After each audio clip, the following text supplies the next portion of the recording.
சென்னை புதுவண்ணாரப்பேட்டை இளைய தெருவில் முழங்கால் அளவுக்கு தண்ணீர் தேங்கியிருக்கிறது. இது தொடர்பான தகவல்களை தருகிறார் செய்தியாளர் மணிவர்மன். மணிவர்மன், நீங்க இருக்கக்கூடிய அந்த புதுவண்ணாரப்பேட்டை இளைய தெரு அப்படிங்கிறது பொதுவாகவே மழைநீர் தேங்கக்கூடிய ஒரு பகுதியா, அல்லது இந்த மழைக்கு தான் இந்த அளவுக்கு அங்க தண்ணீர் தேங்கி இருக்கிறதா? இது தொடர்பா அந்த மக்கள் என்ன சொல்றாங்க, அந்த பகுதி மக்கள்? சென்னையில் காலை முதலே கனமழையானது தொடர்ந்தது.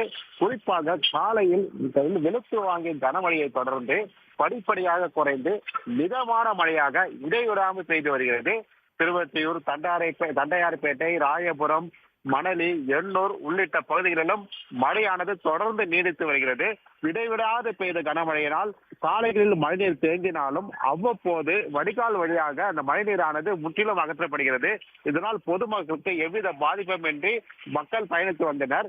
இந்நிலையில் குறிப்பாக ஆர்கே நகர் தொகுதிக்கு உட்பட்ட புதுவண்ணாரப்பேட்டை இளைய தெரு பகுதியில் எப்பொழுதுமே ஆரம்ப காலங்கள் முதலமாகவே இப்பகுதியில் முழங்கால் அளவு தண்ணீர் தேங்கி நிற்கும். இப்பகுதியில் வாகன போக்குவரத்து அதிகமாக காணப்படுகின்ற குடியிருப்புகள் நிறைந்த பகுதியாக இருக்கிறது.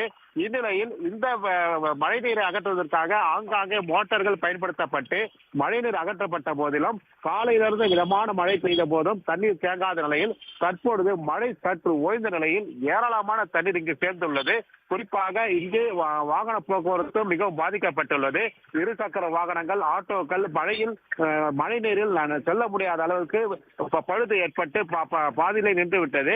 இருசக்கர வாகனம் தள்ளிக்கொண்டு செல்லும் நிலைதான் ஏற்பட்டுள்ளது. இந்நிலையில் மாநகராட்சி ஊழியர்கள் மோட்டார்கள் மூலம் அந்த தண்ணீரை அகற்றும் பணியில் ஈடுபட்டு வருகின்றனர். குறிப்பாக இப்பகுதியிலானது அதிகமான குடியிருப்புகள் நிறைந்த பகுதி என்பதனால் வாகன போக்குவரத்து நிறைந்த பகுதி என்பதால் இந்த தண்ணீரை அகற்றும் பணியானது உடனடியாக தீர்க்கப்பட வேண்டும் என்பது பொதுமக்களின் கோரிக்கையாக உள்ளது. விவரங்களுக்கு நன்றி மணிவர்மன். உடனுக்குடன் செய்திகளை தெரிந்து கொள்ள சன் நியூஸ் பெல் ஐகானை கிளிக் பண்ணுங்க.